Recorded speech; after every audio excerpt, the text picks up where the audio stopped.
So, what is vocal massage, also known as laryngeal manipulation and laryngeal manual therapy? It's a specialist treatment designed to improve your vocal performance and address any compensatory issues by releasing all of the soft tissues surrounding the vocal mechanism itself and the respiratory system, of course, as well, in a collaborative, gentle, and pain-free way. Now, I myself don't like the term laryngeal manipulation because I don't like to feel I'm manipulating anything. What we're doing here is coaxing, which I'll explain more about as we go on. It's really important because it helps to support healthy vocal function and rehabilitation. And it's a really useful and important tool, I think, for every elite voice user. The whole point is by identifying any early signs of dysfunction or compensatory behaviours, we can really help you to keep your instrument in tip-top shape and hopefully reduce your risk of injury. All about injury prevention. So why is it a thing? Think about the sporting analogy. It is a thing because we are vocal athletes. Our vocal cords work incredibly, incredibly hard. It matters how they close, which is where our teaching and coaching comes in, but it matters how we look after them. So that's having a knowledge of vocal health and hygiene, but also having a support team of people around you, just as a professional footballer would have their sports physio on side. The more that we can look after you holistically and nip things in the bud, the lower the chance that you're going to end up with some kind of injury in the long term. So what we're trying to do is stop any compensatory behaviours early on so that they don't become something else, which is harder to recover from. So just a little disclaimer, reminder here, I can't fundamentally change the way that somebody sings with vocal massage. Our aim is simply to restore the mechanism to its optimal function. What do I mean by that? I mean to restore it to that which feels easy and efficient and sustainable. So obviously it's a lovely treatment and it's useful for anyone who's experiencing any kind of vocal challenges or swallowing issues. But obviously it's particularly useful for those of us who rely on our voices for our income. The stakes are pretty high. And sometimes a vocal massage or some kind of physical intervention can be the difference between you feeling that you're able to sing or not. So it's a very useful tool to have up your sleeve. So some of the things that vocal massage can help with: post-operative tension, globus, that sensation of a lump in the throat. You might have heard of muscle tension dysphonia or muscle tension imbalances. That's where the muscles around the voice box compensate and work harder than they need to. It's a broad, broad spectrum between someone who has a little bit of tension and someone who has so much tension that it actually stops the vocal folds coming together. Vocal massage is super useful for that. Any kind of impaired vocal function, acid reflux symptoms, which can cause things like globus, any kind of reduced stamina or reduced range, flexibility, tightness or tension in the breathing mechanism. I work a lot with the diaphragm also.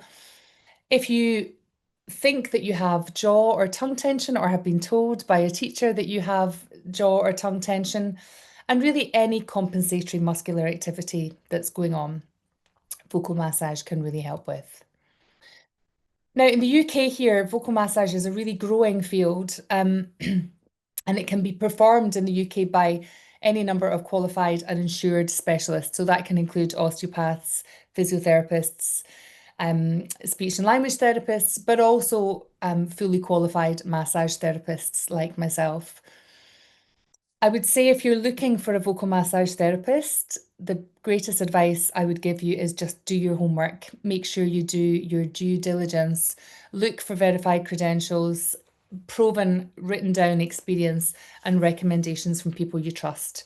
This is very, very precious and we want to make sure that it's in the right hands. I love this quote by Ida Rolf. It's not how deep you go, but how you go deep. And that really sums up the way that I work and the way that I want you to think about approaching this work as we move into the protocol. Think of it like layers of an onion, okay? We are touching the skin, and by touching the skin, we're stimulating those mechanoreceptors, which are sending information back to the brain, hopefully to reassure the brain to get it to a place of safety, and to encourage it to stand down. Anytime we end up in a situation where we're working too hard, it's only ever because our brain is trying to help us and thinks it's doing a really good job. But unfortunately, usually it's by adding extra effort, which as a long-term strategy isn't so useful. So if we can think about that analogy of the layers of an onion, if we are having any kind of impact on the superficial layers, we know those signals are going back to the brain. And we can also really think about that deeper reach, the warmth of our hands spreading down through all of those different layers of muscles, and hopefully instilling some kind of change where we're looking for.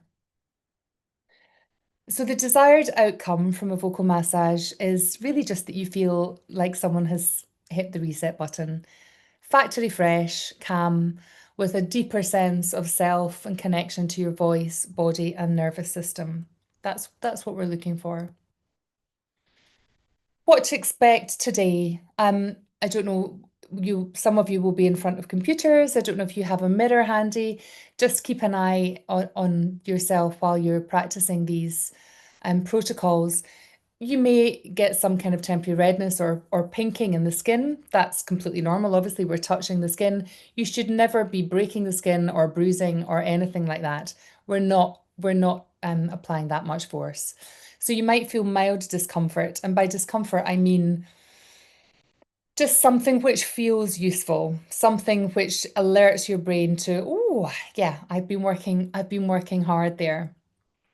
Referred pain is very, very common because obviously because of the direction of the nerves in our face. Sometimes when we're working on one area, you might feel a little bit of referred pain somewhere else. That's completely normal and to be expected. Hopefully it will increase your awareness of some of your attention patterns that maybe have been sliding in under the radar. You might notice a bit more mucus production, particularly when we're working in this area underneath the chin. There's lots of salivary glands in there. Again, that's to be expected. You might find it easier to swallow. We never really think about swallowing, but after a vocal massage, swallowing suddenly becomes a thing of joy. Um, you will probably notice some kind of change in your speaking voice. Usually that is lower for most people, but if you are someone who has been artificially depressing everything and keeping everything very low, your speaking voice might raise. But really what we're looking for is that your speaking voice gets to a place of release where it can feel as if it can return to where it comfortably would like to sit in an ideal world, your baseline, if it were. You'll probably notice increased resonance because the vocal tract will be able to work much more efficiently. Vibrato might feel easier, a bit more evened out, and you should certainly feel relief from symptoms such as hoarseness, pain, any kind of muscular tightness. Important note, everyone responds very differently to massage, so you might feel emotionally or physically drained. If you're someone who always has to go and have a lie down after a massage because of the effect it has on your nervous system, you may feel the same after a vocal massage. So if you're going to be going to see someone for a vocal massage or trying this out yourself, maybe don't do it the day before a really important debut. Do it first so that you know how your body responds, and then you can plan how to use the protocols accordingly. So now I'm hoping, I sent some of this to Heidi, I'm hoping she had a chance to send out to you. The self-massage rules: wash your hands. Obviously, we're going to be touching our face. Trimmed nails. Now, I know this won't be possible for all of you, but particularly I'm going to give you some protocols which go inside the mouth. As a massage therapist, I have absolutely no nails whatsoever because I spend my life inside people's mouths. But the tissue inside can be very sensitive. So just if you do have long nails, I would just say just apply with caution.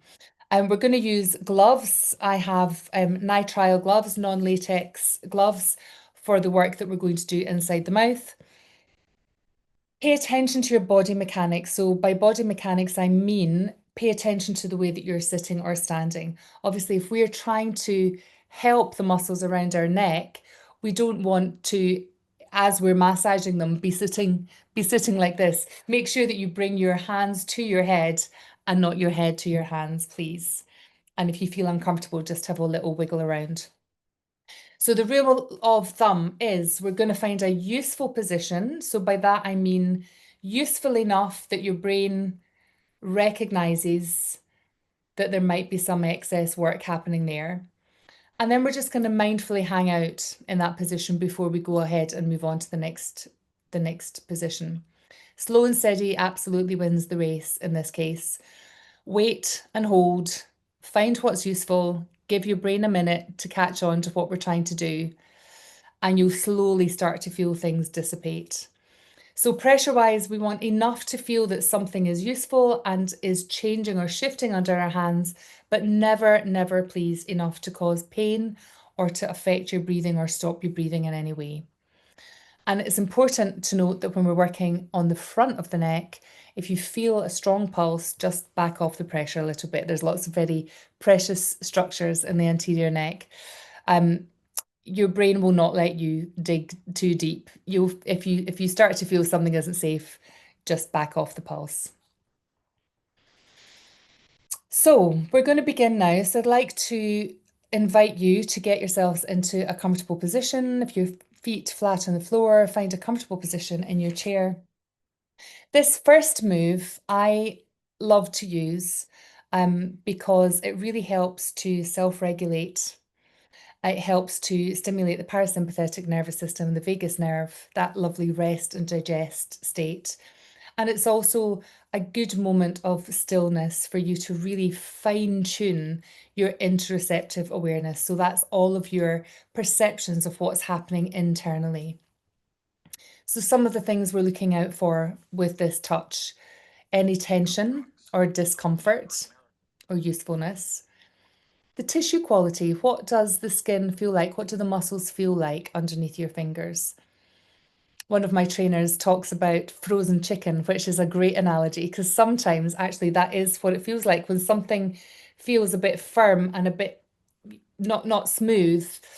It can feel a bit like frozen chicken, and actually that idea of something thawing and melting, I think, is a really useful analogy.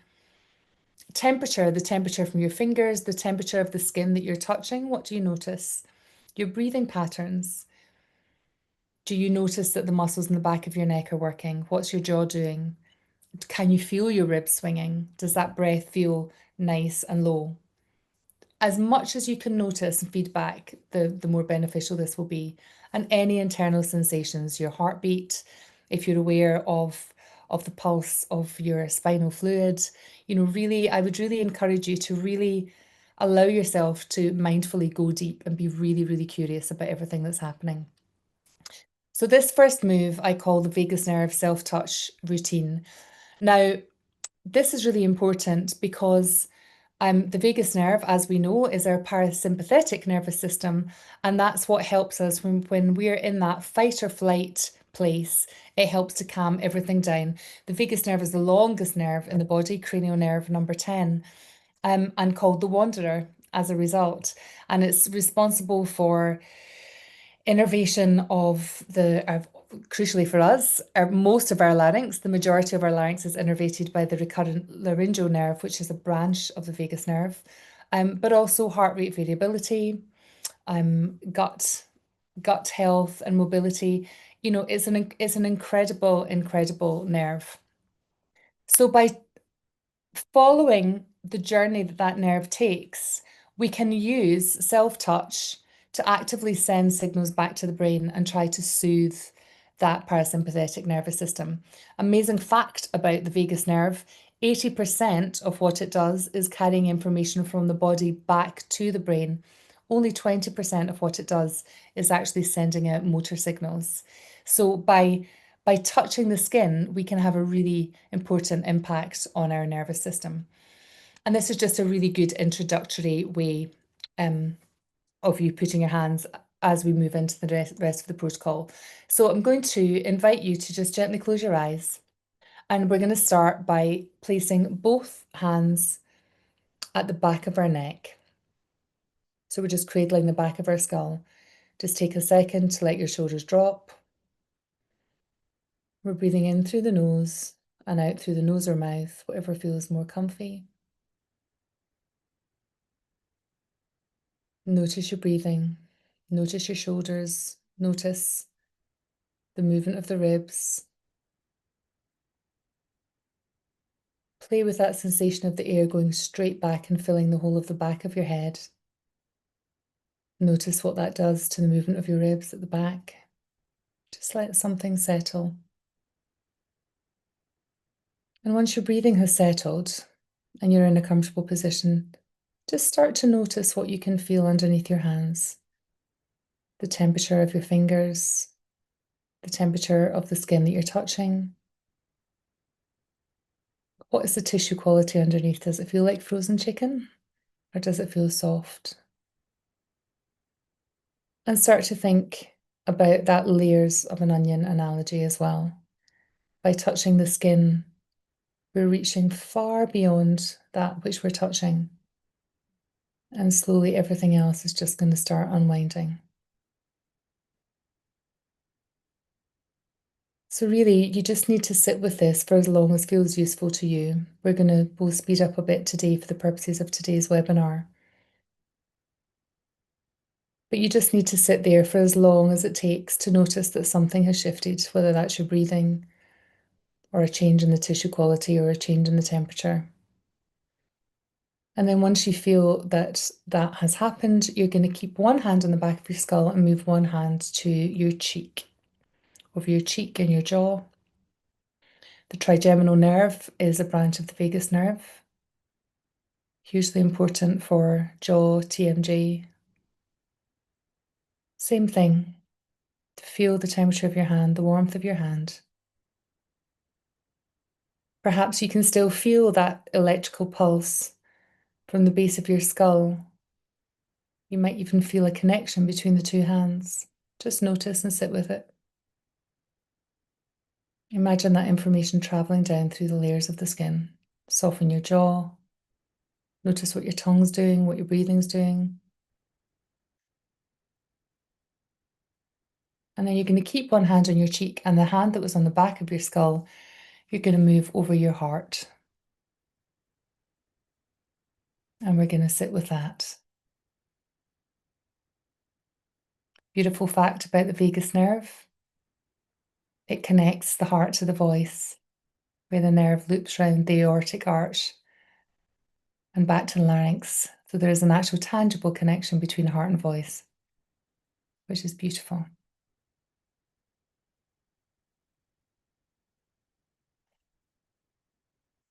Notice your breathing,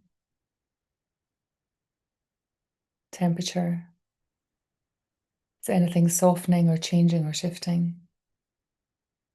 And then you're going to take the hand that's on your cheek and you're going to put it just over your tummy, over your solar plexus, sort of roughly where your diaphragm contracts and descends to.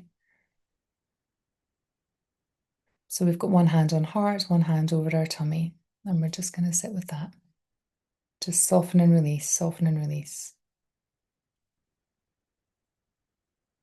And just be really, really curious about any of those internal sensations that you're aware of. Noticing your heartbeat. Try and zone out the outside world. Let your breath settle.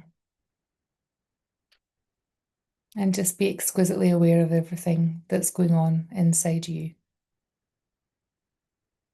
Your body, your voice.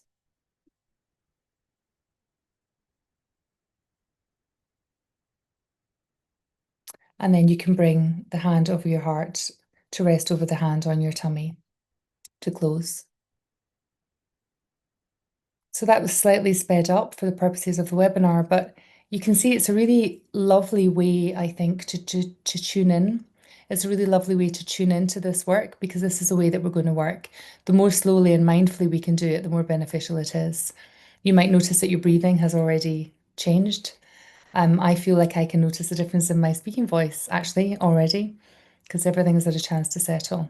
Interesting. So keep all of that information about self-touch, all of that information that is literally at your fingertips, and we're going to carry that forward.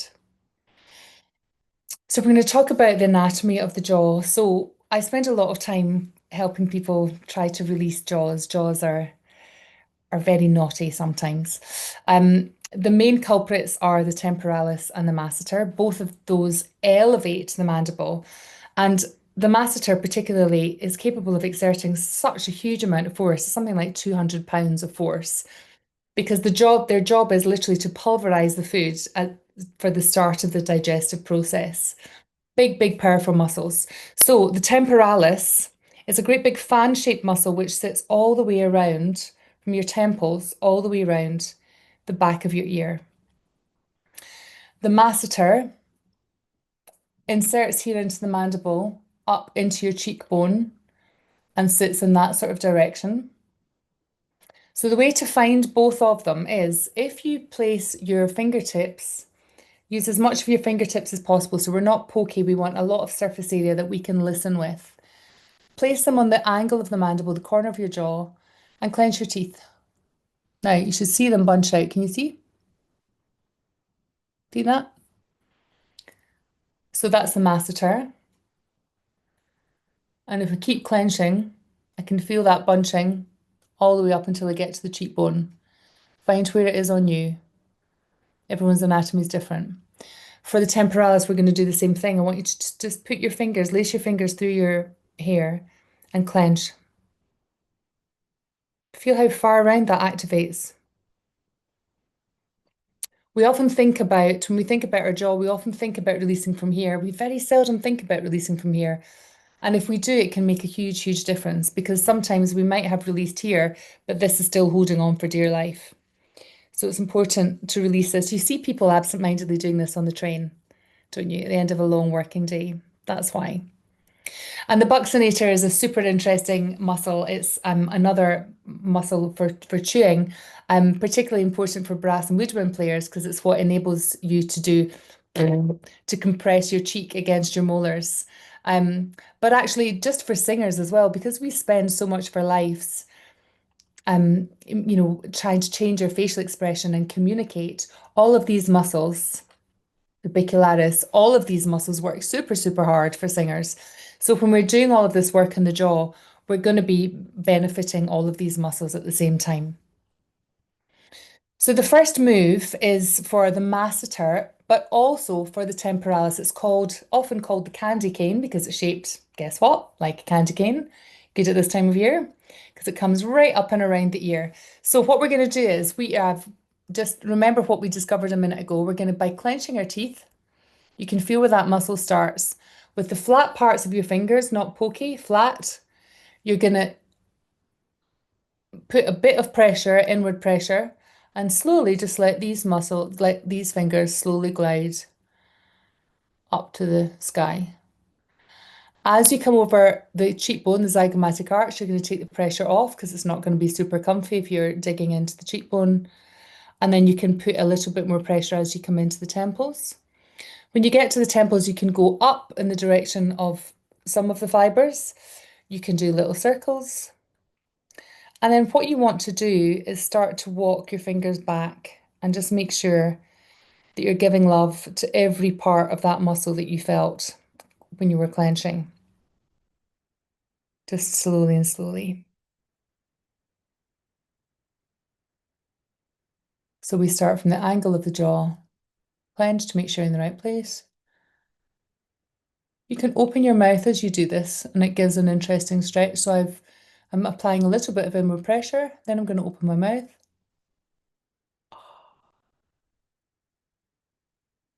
Good, right?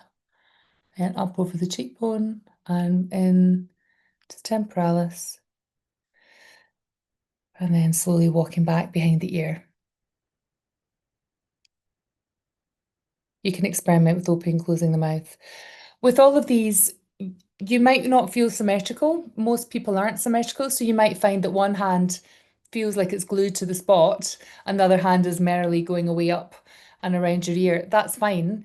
Just tune in. If it's easier to do it one side at a time so that you can really tune in and listen, then do that. But just be aware that you probably won't be symmetrical. My bite closes up to the right, and so I have much more muscle bulk on this side than I do in my left. And that's just my face. Yeah. So candy cane, up and over the ear. So now that we've gone with the direction of the muscle fibers, and slightly against cross fiber for the temporalis. For the masseter now, we want to come across the masseter. So for this, we're going to start at the tragus, which is this little flappy bit, the front of your ear, the bit that if you press, you can close off your ear, block out the sound. We're going to use this big fleshy part just underneath our thumb called the thenar process. Again, we want big surface area. The bigger the surface area, the more fine tuning and listening we can do. And when you think about all of those sensory receptors, the more skin you're touching with, the more information is getting sent back. So, and also you're not digging in. So pretend you're putting on a crown.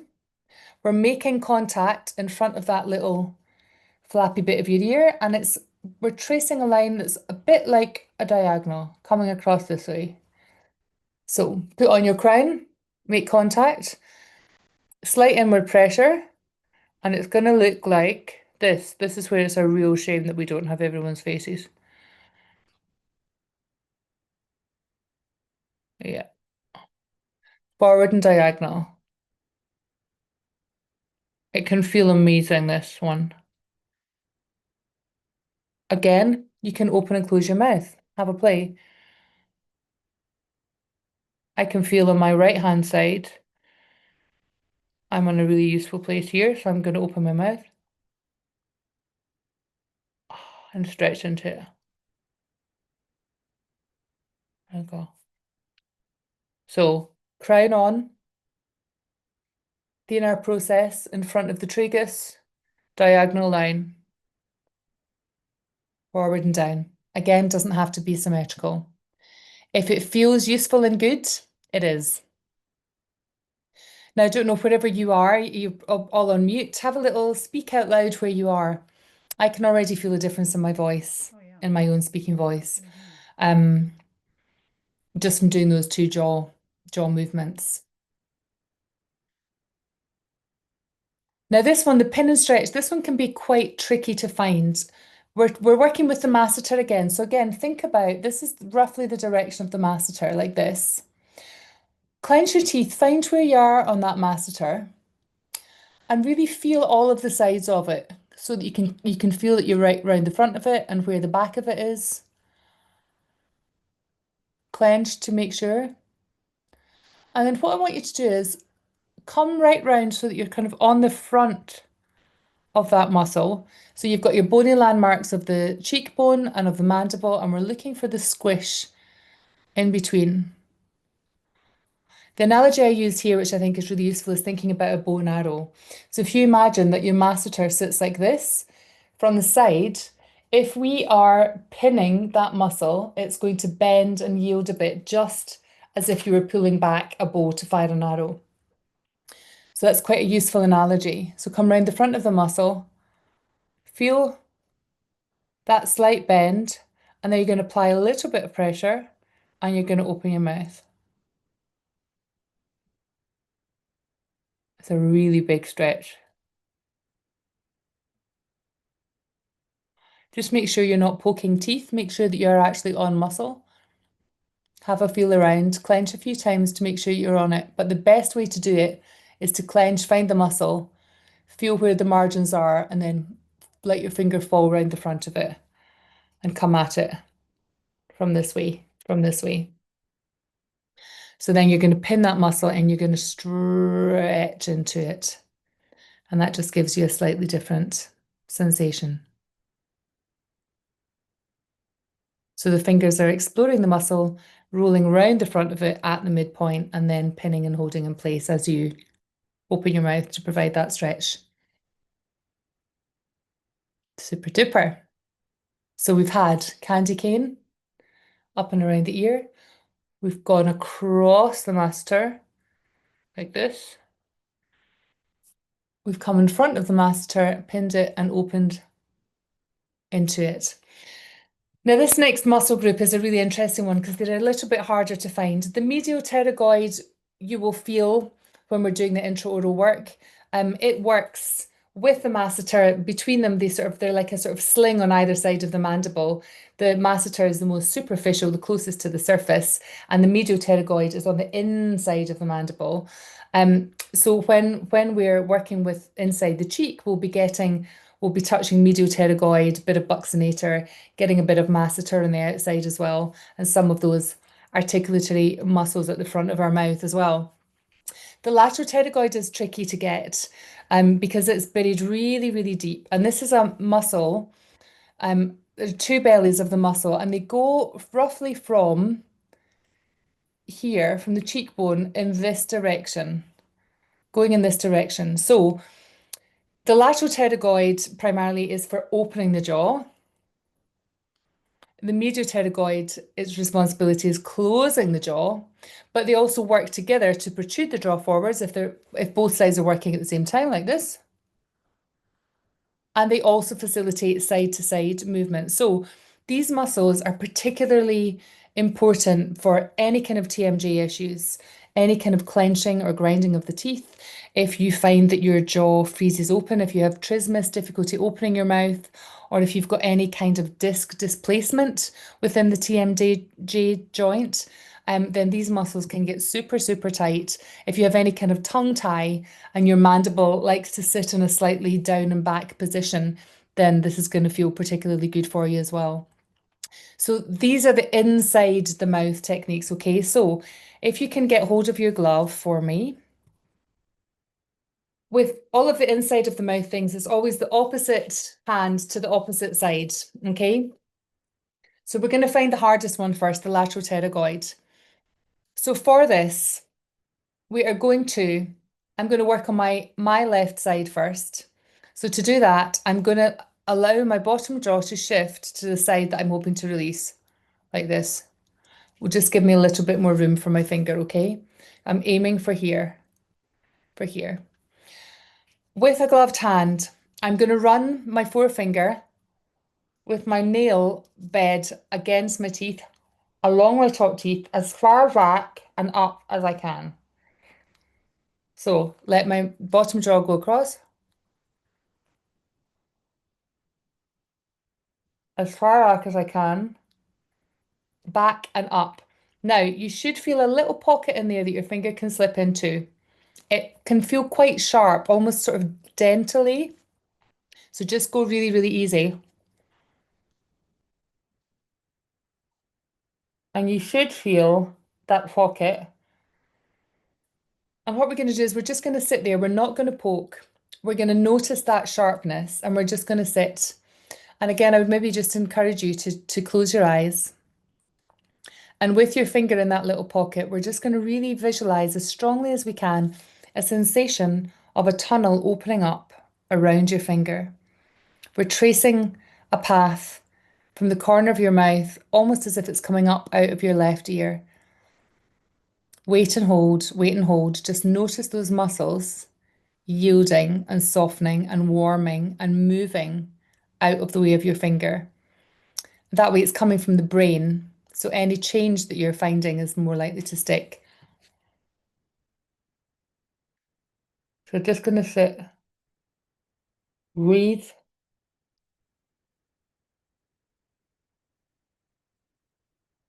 And you should feel everything just start to just open up around your finger. Sit with it for as long as you need. Once you feel that you're in that pocket, you can move your finger side to side a bit like this. So it's sort of doing this on the underside of the muscle. Towards your cheekbone.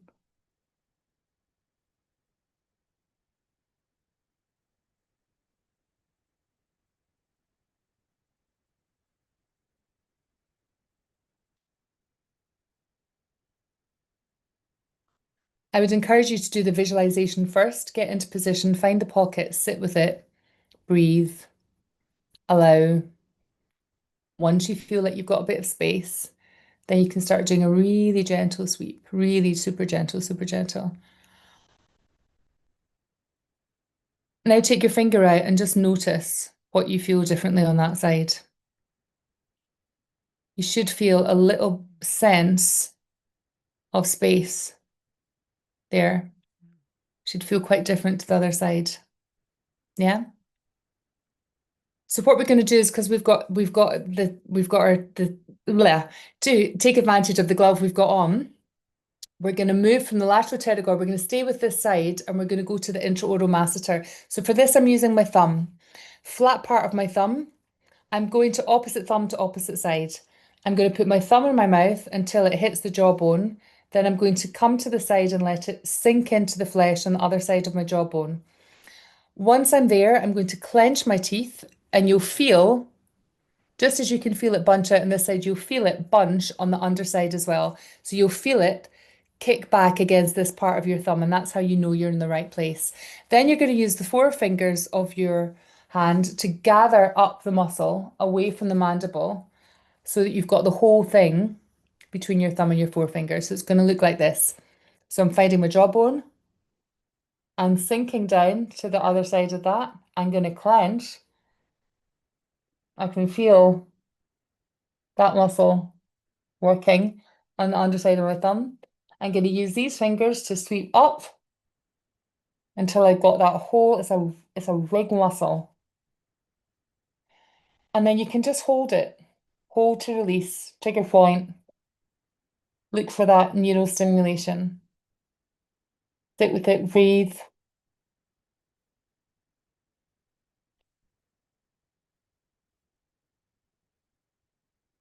Stay with each point long enough to feel a shift happening. Can work all the way up the muscle. So you've got all of that space at your disposal between your jawbone and your cheek. You can do little circles or just simply hold and release.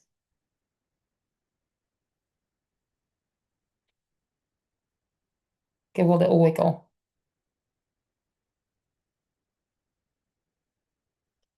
Again, if it feels useful, it is. Now that side of your face is going to feel pretty different now, I think. I feel as if we've got about an extra inch on that side. So now we're going to do the same thing on the other side. So put another glove or change over the glove that you had. And we're going to go back. We're going to do the pterygoid first. So now remember, we're going to shift. This time I'm going to shift my bottom jaw to the right. With the back of my nail bed along my top teeth, I'm going to find that pocket, going up as far and back as I can. Along. Find the pocket. And then I'm just going to sit. Sit, visualize, breathe. Allow that warm tunnel to open up around your finger.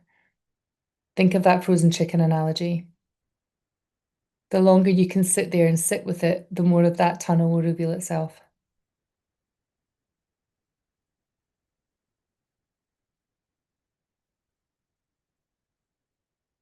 And then once you have space, have a little wiggle.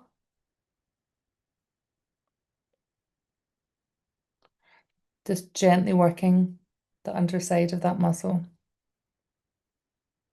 Like that.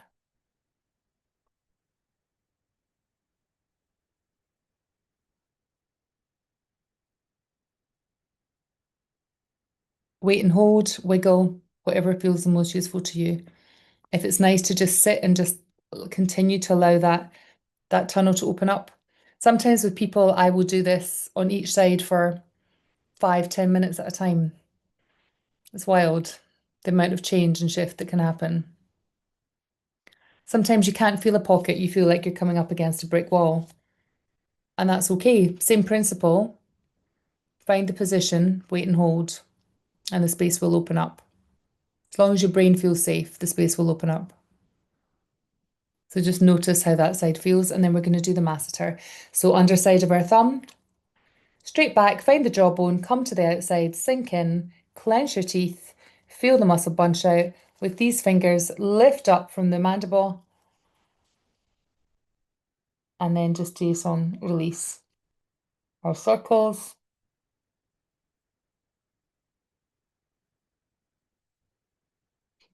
If you're unsure, clench to make sure that you're in the right place.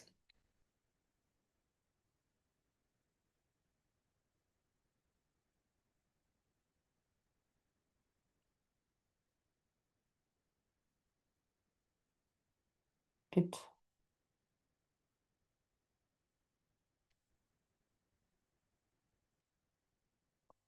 Lift away from the mandible.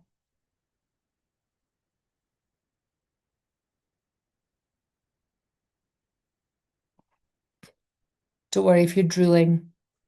That's what the gloves are for.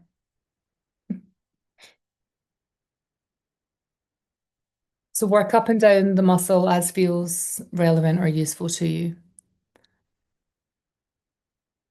And now, if you try to just get that nice drop jaw position, just give me a lazy tut. Shake, allow your jaw to shake. That should feel quite different. Yeah, well done. So the lateral pterygoid is harder to find for sure, but if you sit with it and are patient, it's a really useful stretch. Okay, so we're going to work on to the sternocleidomastoid now. So huge mouthful of a word of a muscle. We call it the SCM for short. It lifts the clavicle and the sternum. It allows you to turn your head side to side. Useful for flexion and extension as well. Crucially, the SCMs and the scalenes are what we call the secondary respiratory muscle group. So, in other words, they're supposed to be the backup team. They're not supposed to be taking on all of the heavy lifting to do with breathing.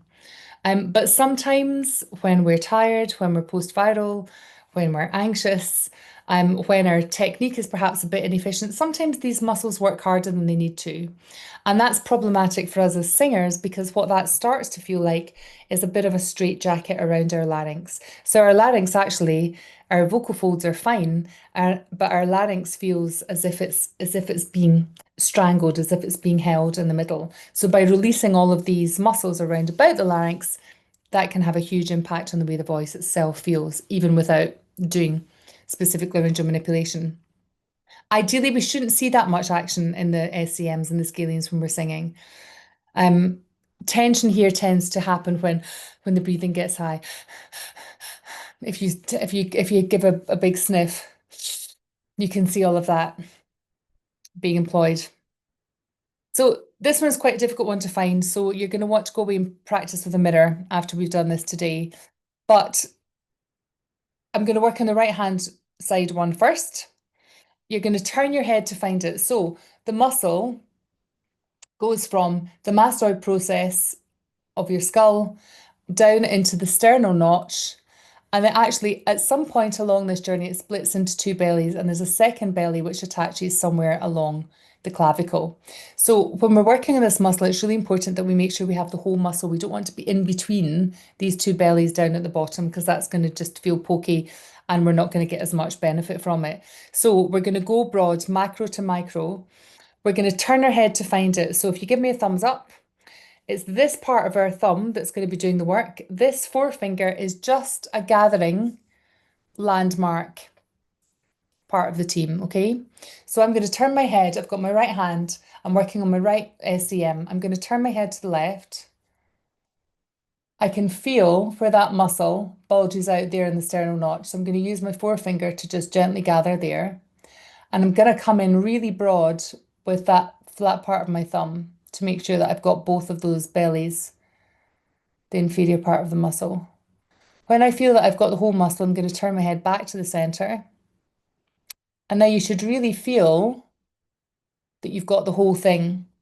But the pressure, very little pressure. I mean, actually, I could take this off entirely.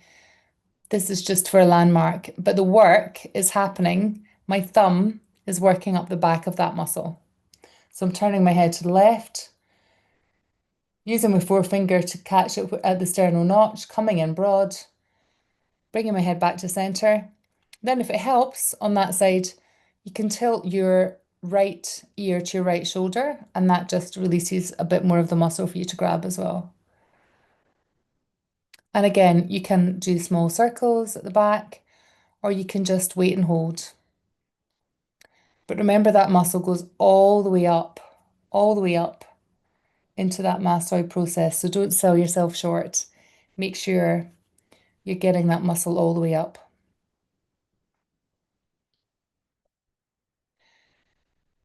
Find it, engage a bit of hold, grab and just lean into it and just see what shifts and changes. So we're going to do the other side now. So same thing, thumbs up. Left hand, left SCM. I'm going to turn my head to the right. I'm going to use my forefinger to just find where it bulges out of the sternal notch. I'm going to come in broad. Once I feel I've got the whole muscle, bringing my head back to the center. The forefinger, not a lot of pressure. The thumb is working into the back of that muscle. I'm going to tilt my left ear to my left shoulder, which is going to give me even more of that to play with. You see I've really got the whole muscle there.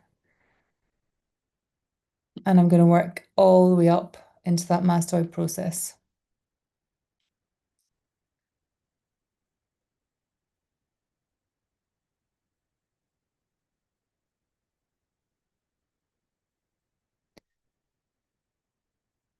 If you feel like you've lost it, go back and start again. Thumbs up. Turn my head to the right. Forefinger to find at the sternal notch. Come in broad. Head back to center. Working on that muscle, not applying pressure at the front. If you feel a strong pulse, back off. And using that thumb to work all the way up into that mastoid process. Yeah. You can see my skin has really pinked up. I'm not applying a lot of force, just my pale Scottish skin. Yeah. So that's the SCM trigger point. Now, if you turn your head side to side, you might find it feels quite different. Lovely, lovely, lovely.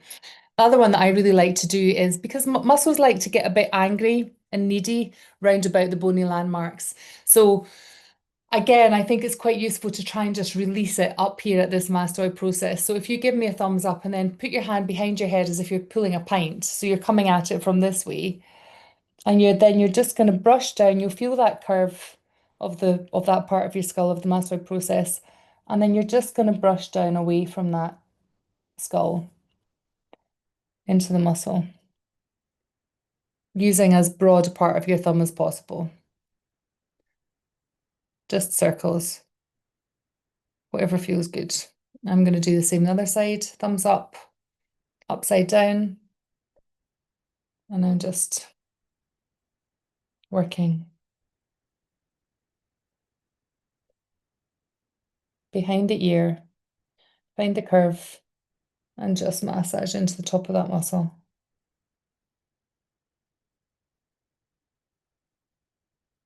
Feels really nice, that one. If you're someone who gets tension headaches at the back of your skull or you clench your teeth, sometimes it can track all the way around into there. So it's a really nice one to do. So work top down with this one.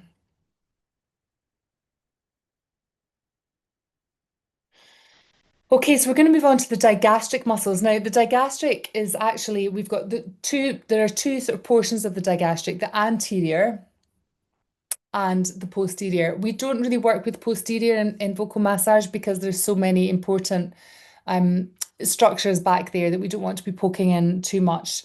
But we can really grab and work with this anterior digastric. Now, although it's technically a jaw muscle, so when the hyoid bone is stable, this muscle enables us to open our mouth, to drop the jaw. But if the mandible is fixed, so if we've got a bit of jaw tension going on and the mandible is a bit fixed like that, when that muscle contracts, what's it going to do? It's going to pull the hyoid bone up. So it does two things. It can allow you to open your mouth, but it can also pull the hyoid bone up. And if the hyoid bone is being pulled up, then guess what? The rest of the larynx is too. So this is why jaw tension and larynx position are so closely intertwined. So what we're doing is we're aiming for this anterior belly of the digastric muscle, and we're hoping for a deep reaching effect, again, layers of an onion, on the root of the tongue and the floor of the mouth. So the introductory move for this is just a fascial gather and stretch. So fascia is just, I like to describe it like a layer of cling film all around your muscles. It's the most superficial part of the tissue. living and breathing. It's what stores emotions. And you've heard of the book, The Body Keeps Score. One of the theories is it's the fascia that holds on to all of that information. But by releasing the fascia, we're therefore releasing all of the muscles, all of the different layers of muscles underneath. So this is a really lovely introductory move. We're going to make an L shape with our thumb and forefinger. Using the jaw, the mandible as a landmark, we're going to sweep down, and then on either side, we're going to just gently gather the tissue, very light pressure, as if we're sort of dragging this tissue forward. So we're not pressing in on the hyoid bone. We're not going anywhere near the hyoid bone. We're between the hyoid bone and the mandible. And all we're doing is just using our skin to gather the tissue to stretch it forward. Slowly, slowly. Think of the frozen chicken. Just let it all melt and move. And as you come forward to that bit where you're really, really under the chin, you can make a bit more contact. Make friends with your double chin. Have a little wiggle. You might even be able to feel those two strands of the anterior digastric, depending on your anatomy. So again, you can just wait and hold and allow the warmth of your fingers to sink in through that, or you can do a little wiggle side to side. But the movement is this, forward. Stretch, stretch, stretch, stretch, stretch. Super gentle. We're allowing the warmth of our fingers to do all of the work. If you stick your tongue out, it feels quite different. So just have a little feel of how that is. Let your tongue rest on your bottom lip.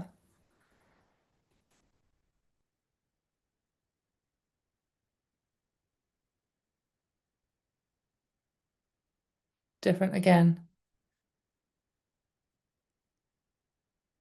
It allows you to just get a slightly different bit of the floor of the mouth and the tongue root. So that's a nice kind of introductory touch for that part of the anatomy. And then if the tongue root, floor of the mouth release, thumbs up, you're going to place the flat pad of your thumb into the fleshy bit under your chin. So find where your jawbone is, walk back until you feel the squish. Then you're going to use your forefinger to just rest on your chin. And you're going to almost this a sort of rocking motion. You're just, with your mouth slightly open, just massaging in. Again, we don't need to do loads. We don't need to be stripping and pulling things around. We're just having a reach from the superficial layer of the skin all the way down, using the warmth of our fingers.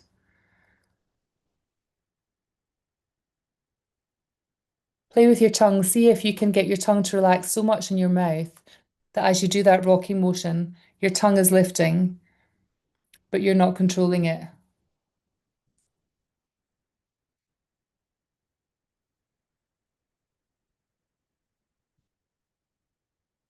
Lift and release. Little circles. Just notice how quickly that tissue starts to shift and change. Quite quick. Yeah. And again, you can experiment with sticking your tongue out. And you'll just get a slightly different bit. So for the tongue root stretch, the basic stretch, I always say to people, is just if you find the position by just gently tutting, your jaw should already feel in a nice position.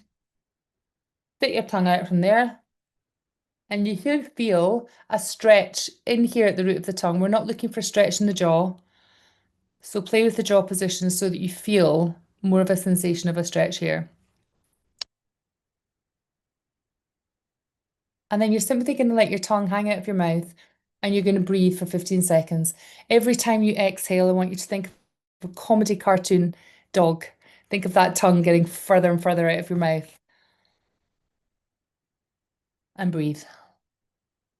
Let all of the tone from the tip all the way down to the root, let it all just soften. Hold for 15 seconds and breathe. And then you repeat that 3 times.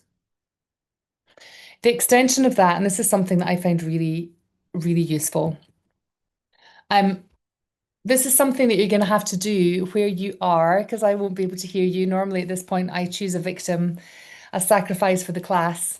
who comes up and demonstrates. But you can just do it in your own surroundings. So what we're going to do is find something that you can read, some text that you can read. If you've got a book lying around, just a paragraph of text.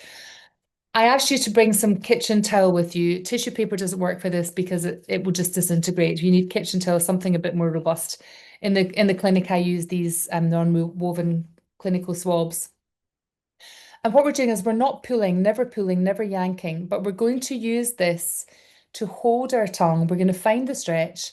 We're going to use this to hold the tongue to just assist it staying out in that stretched position.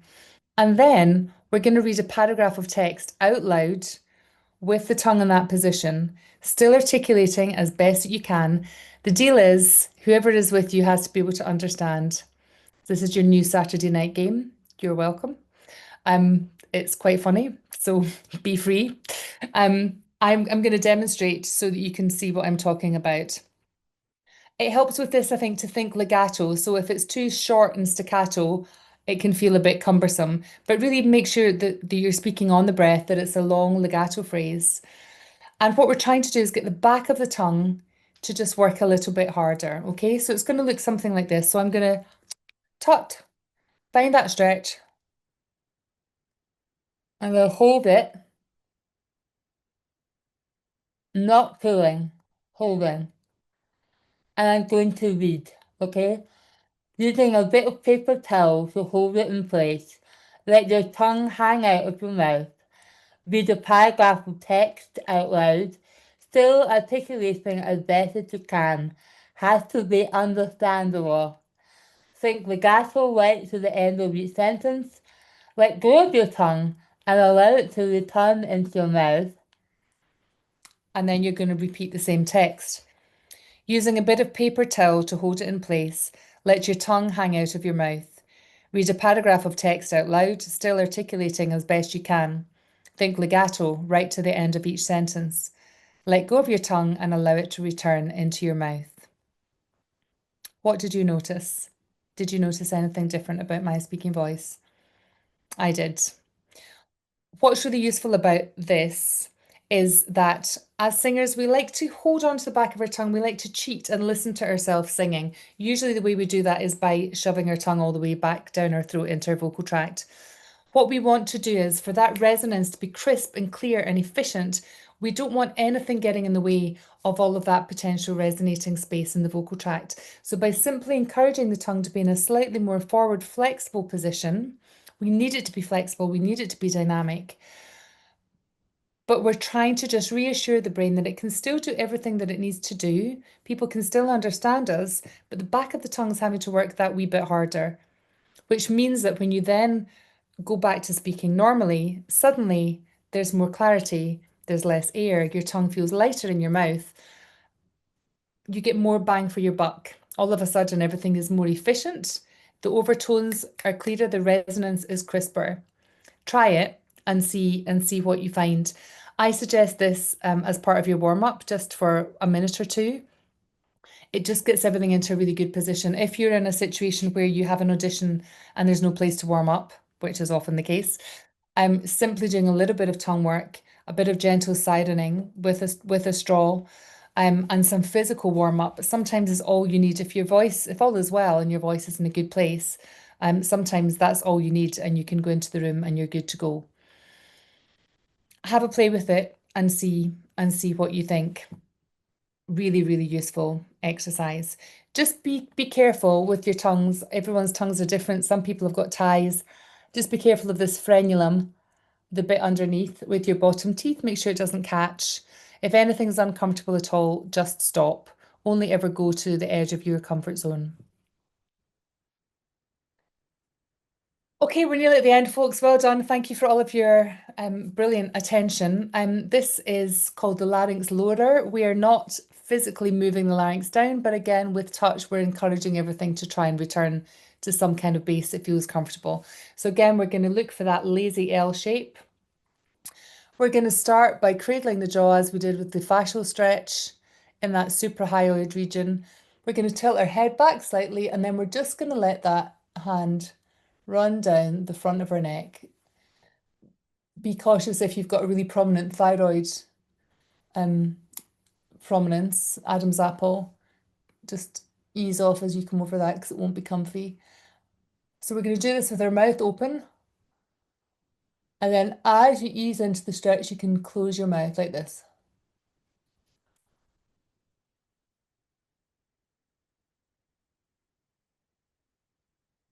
You can change hands because then you can use the length of your forefingers to really stretch